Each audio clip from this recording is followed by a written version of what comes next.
আসসালামু আলাইকুম রহমতুল্লাহি ওয়া বারাকাতুহু। প্রিয় দর্শক, আজকে আমরা এই ভিডিও থেকে জানবো দরুদ শরীফ পাঠ করার গুরুত্ব এবং ফজিলত সম্বন্ধে। দোয়া করার আগে অবশ্যই দরুদ শরীফ পাঠ করতে হবে। দোয়া করার আগে যদি দরুদ শরীফ পাঠ না করা হয় তাহলে সেই দোয়া আল্লাহর দরবারে কখনোই পৌঁছায় না। তাছাড়া রাসূল পাক সাল্লাল্লাহু আলাইহি সাল্লাম বলেছেন, আমার নাম শোনার সাথে সাথে যে ব্যক্তি দরুদ শরীফ পাঠ করবে না সেই ব্যক্তি ধ্বংস হোক। তাছাড়া ওই ব্যক্তি কৃপণ যে রাসূল পাক সাল্লাল্লাহু আলাইহি ওয়াসাল্লামের নাম শোনার সাথে সাথে দরুদ শরীফ পাঠ করেনি।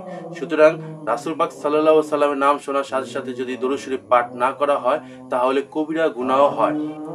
প্রিয় দর্শক, লা ইলাহা ইল্লাল্লাহু এরা শোনার সাথে সাথে মুহাম্মাদুর রাসূলুল্লাহ সাল্লাল্লাহু আলাইহি ওয়াসাল্লাম বলতে হবে, না বললে কিন্তু অবশ্যই কবিরা গুনাহ হবে। চলুন এখন আমরা জেনে নেব দরুদ শরীফ পাঠ করার বেশ কিছু গুরুত্ব এবং ফজিলত সম্বন্ধে। এক, যে ব্যক্তি 100 বার রাসূল পাক সাল্লাল্লাহু আলাইহি সাল্লামের উপর দরুদ শরীফ পাঠ করবে, আল্লাহ পাক তার উপর 100টা নেকি দিবে, 100 গুনাহ মাফ করবে এবং 100 বার রহমত বর্ষিত করবে। দ্বিতীয় ফজিলত, রাসূল পাক সাল্লাল্লাহু আলাইহি সাল্লাম ইরশাদ করেন, কিয়ামতের দিন ওই ব্যক্তি আমার সান্নিধ্য লাভ করবে যে ব্যক্তি নিয়মিতভাবে আমার প্রতি দরুদ শরীফ পাঠ করেছে। 3 নম্বর ফজিলত, রাসূল পাক সাল্লাল্লাহু আলাইহি সাল্লাম ইরশাদ করেন, যে ব্যক্তি জুম্মার দিন 100 বার এবং জুম্মার রাতে 100 বার দরুদ শরীফ পাঠ করবে, আল্লাহ পাক তাকে 100টি হাজত পূরণ করবে। তার মধ্যে দুনিয়াতে 30টি এবং আখিরাতে 70টি। 4 নম্বর ফজিলত, রাসূল পাক সাল্লাল্লাহু আলাইহি সাল্লাম আরো বলেন, জুম্মার দিনে তোমরা বেশি বেশি করে দরুদ শরীফ পাঠ করো, কারণ জুম্মার দিন একটি বিশেষ দিন, এই দিনে ফেরেশতারা নাজিল হয়েছিল।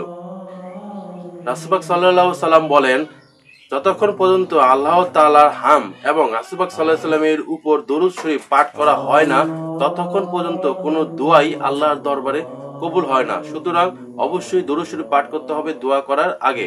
রাসূল পাক সাল্লাল্লাহু আলাইহি সাল্লাম আরো বলেন, যখন মসজিদে আজান হবে তখন তোমরা আজানের জবাব দিবে।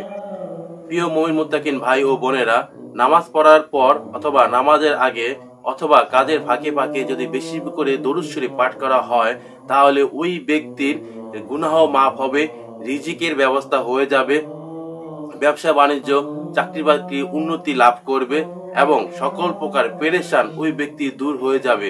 জীবনে চলার পথে যদি চিন্তা ভাবনায় পেরেশান টেনশনে থাকে তাহলে বেশি বেশি করে দরুদ শরীফ নবী সাল্লাল্লাহু আলাইহি সাল্লামের উপর দরুদ শরীফ পাঠ করলে ওই ব্যক্তির টেনশন চিন্তা ভাবনা সবকিছুই দূর হয়ে যাবে। প্রিয় দর্শক, সবচেয়ে ছোট দরুদ শরীফ হচ্ছে গিয়ে সাল্লাল্লাহু আলাইহি ওয়াসাল্লাম।